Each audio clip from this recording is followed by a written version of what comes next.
नमस्कार, मैं doctor Ashok Rajoria, haematologist and haemato oncologist and BMT physician, consultant RJN Apollo Spectra and HHOC centre Gwalior. सबको नमस्कार। आज हम बात करेंगे कि कौन सी बीमारियां हेमेटोलॉजी के अंतर्गत आती हैं, क्या लक्षण हैं कि जब हमें हेमेटोलॉजी के अंदर जाना चाहिए, कि हमें अपने हेमेटोलॉजिस्ट डॉक्टर को दिखाना चाहिए।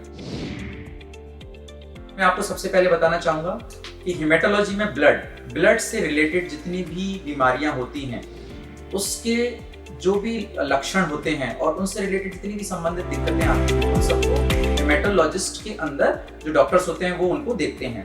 तो सबसे क्वेश्चन आता है कि हमें कैसे पता चलेगा कि हम हेमेटोलॉजी की बीमारी है। तो पहला, ब्लड में हीमोग्लोबिन, WBC, प्लेटलेट, ये सारी 3 चीजें होती हैं जो सबको पता होता है कि ब्लड में जब भी CBC की हम जांच करते हैं तो हीमोग्लोबिन, WBC, प्लेटलेट। तो जब भी लगता है कि हमें हीमोग्लोबिन कम है, क्योंकि तो हमें नॉर्मल पता होना चाहिए, WHO के अकॉर्डिंग जो हमारा हीमोग्लोबिन होता है मेल में 40 एंड फीमेल में 30। अगर हमारा हीमोग्लोबिन इससे कम आता है तो कोई ना कोई कारण है। तो ये अगर हमें लगता है तो हमें तुरंत अपने हेमेटोलॉजिस्ट से एक बार मिलना चाहिए। हो सकता है आयरन की कमी हो सकता है कि नॉर्मल सिर्फ विटामिन B12 की कमी हो, बट समटाइम्स कुछ ऐसी जेनेटिक डिसऑर्डर भी होते हैं जिनमें ये बीमारियां होती हैं। दूसरा, कई बार किसी के प्लेटलेट्स कम होते हैं तो उसकी जितनी भी बीमारियां होती हैं रिलेटेड, ITP, हो सकता है कोई बड़ी बीमारी हो, तो ये सारे उसके अंदर आते हैं हेमेटोलॉजी के अंदर। अब बात होती है कि हमें पता कैसे चलेगा, लक्षण कैसे होगा कि हम कब CBC की रिपोर्ट कराएं।